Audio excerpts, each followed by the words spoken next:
শুভ সকাল বন্ধুরা, কেমন আছো? নিশ্চয়ই ভালো আছো। আলহামদুলিল্লাহ আমিও ভালো আছি। সকালবেলা ভোরে একদম ঘুম থেকে উঠা ফ্রেশ হয়ে আমি যে কী খাবো ভাবে পাচ্ছিলাম না। পরে যে নুডলস রান্না করলাম। নুডলস রান্না করে যে নিয়ে আসছি, একদম দেখো ধোয়া ওঠা একদম নুডলস খাইতেছি। এটা এরকম খেতে আমার অনেক ভালো লাগে। দেখছো কিভাবে ধোয়া উঠতেছে? ফোন ক্যামেরায় কতটুকু বোঝা যাচ্ছে আমি জানি না, কিন্তু প্রচণ্ড লেভেলের ক্ষুধা লাগছে। সেটাও আমি কেন জানি না। সাধারণত এই সময় আমি ঘুমে থাকি, এই সময় আমি কখনোই খাই না, কিন্তু আজকে আমার প্রচণ্ডভাবে ক্ষুধা লাগছে। তাই যে আমি খাবারটা খাচ্ছিলাম, আর এত মজা লাগতেছিল, এটা আমি নিজেও বুঝতে পারতেছিলাম না যে এত মজা লাগতেছিল কেন। তো যে এখানে অনেকটুকু নুডলস নিয়ে নিয়েছি, একাই একদম খায়া মনে করো যে পেটটাকে আগে শান্তি করি, তাই না? অনেক মজা হয়েছে, অনেক টেস্টি হয়েছে। অনেকে বলবা যে সময় নুডলস এটা কি মজা, না আমার অনেক ক্ষুধা লাগছে তো। আর এই যে গরম গরম খাইতেছি দেখো, এটা খাওয়াতে আরও বেশি আমার কাছে মজা লাগতেছে। এদিকে জানাতুল বলতেছে যে, আমি বললাম জানাতুল আসবা? বলতেছে যে একটু পরে আসি, দাঁড়াও। জানাতুল আবার ডিম ভাজা খেতে অনেক বেশি পছন্দ করে।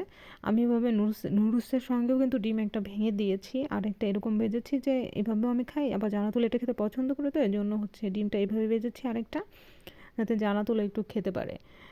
কারণ এমনি তো ওর খেতে চায় না, ওই যে একটু দুষ্টুমি করতে করতে যদি আমার সাথে একটু খায়, তাহলে ওর একটু খাওয়াটা হয় বা পেটটা একটু ভরা থাকে। ও সবসময় কী খাবে? চকলেট মকলেট এইগুলা খেয়ে বেড়াবে, কিন্তু ওই যে ভাত বা এইগুলো খাইতে চায় না। কেন জানি খাইতে চায় না, জানি না। যাই হোক, কোনো ব্যাপার না। আমি তো এই যে খাদুকালির মতো খাইয়ে নিচ্ছি। এত ভোরে কে কে এরকম আমার মতো খাও, একটু কমেন্ট করে জানাও তো।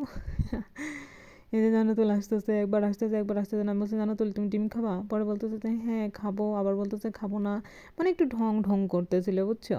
আমি বললাম যে উঠে এসে তাড়াতাড়ি খাও, একটু খেয়ে নাও, অনেক মজা হয়েছে। এগুলো বলছিলাম যে একটু নুডলস খাবা, কিন্তু কোনোভাবেই সে নুডলস খাবে না। তাকে কোনোভাবেই রাজি করতে পারতেছিলাম না। তাকে তারপরে একটু রাজি করাইছি যে তাহলে একটু ডিম খাও।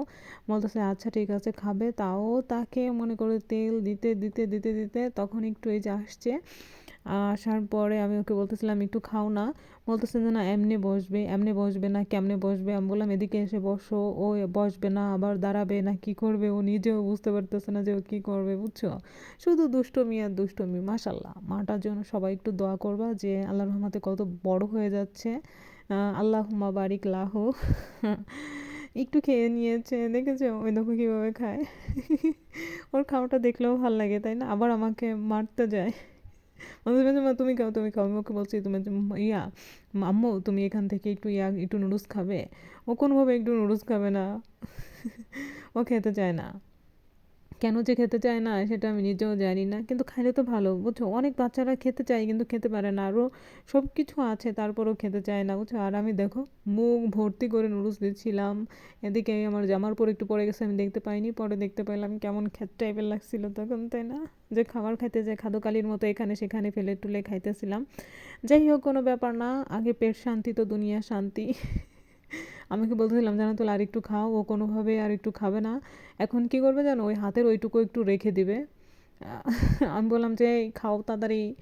বলতেছে যে না আমি যে মার খাবো না। তারপর যতটুকু খেয়েছে আলহামদুলিল্লাহ। আবার দেখো কোন জায়গায় হাত মুছতেছে, আর কিছু কইলে কাইন্দে দেবে, এই জন্য আর আমি কিছু কই নেই। কারণ আমি কিছু বললে পরে আম্মুর কাছে যায় নালিশ করবে, আব্বুর কাছে যে নালিশ করবে, মানে ও নানা নানু নান টান মানে ফোন করে করে যেখানে যে আছে তারে বলবে। এজন্য আর আমি কোনো কিছু বলিনি। আমি বলছি, থাক বাবা তুই খাইলে খা, না খাইলে না খা, ভাগ। পরে ওইখান থেকে চলে গেছে, আর আসে নাই। ঠিক আছে, আর আমি এখানে বসে বসে ইচ্ছা মতো পেট ভইরা নুডলসটা খাইছি, অনেক ভাল লাগছে। ঠিক আছে, আর একটু খাইতে পারতেছি না, কারণ অনেক খেয়ে ফেলেছি। আর কত খাবো বলো? এত কি একসঙ্গে খাওয়া যায়? তারপরেও তো খাইছি আমি। আহ, খাইতে খাইতে যে এখন আবার ঘুম আসছে। এখন আমি এই খাবারটা খাইয়ে এখন শান্তি মতো 1টা পর্যন্ত ঘুমাবো। ঘুম থেকে উইঠা তারপর যে ক্লাসে যাব। তো বন্ধুরা ভালো থেকো, টাটা, আল্লাহ হাফেজ।